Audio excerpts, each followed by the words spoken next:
Sylvie Gladieux, bonsoir. Vous êtes présidente de DFCG au féminin. Alors pourquoi cet engagement au sein de la DFCG? Qu'est-ce qui vous a poussé à cet engagement? Bonsoir, c'est vrai qu'on m'a fait cette proposition en janvier. Veux-tu être présidente de DFCG au féminin national? Donc au début, interrogation, est-ce que c'est un combat d'arrière-garde? C'était vraiment ma première question.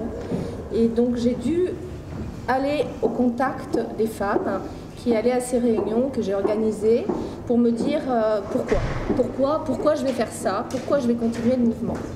Donc témoignages, manque de confiance, ou quand je sors de ces réunions, j'ai confiance, j'ose. Et puis aussi un autre témoignage en dehors de la fonction finance d'une femme dans le libéral qui m'a dit: moi j'ai voulu monter mon cabinet de dentiste, j'ai été voir mon banquier préféré et il m'a dit bon, c'est difficile de financer une femme quand même. Donc je me suis dit, le combat est toujours là, il faut qu'on continue à le mener, il faut continuer à faire parler des femmes et surtout j'ai continué dans cette analyse et on m'a dit, un PDG d'une grosse société française, je ne vais pas le citer, m'a dit: de toute façon vous avez déjà 60% des sièges en université. Donc normalement, vous devez avoir 50% des places à la sortie.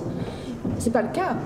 Quel est votre objectif aujourd'hui DFCG au féminin? Donc l'objectif, c'est vraiment d'arriver, de passer de 30% des femmes qui sont en prise de décision, en direction, à un 50% sur une parité méritée.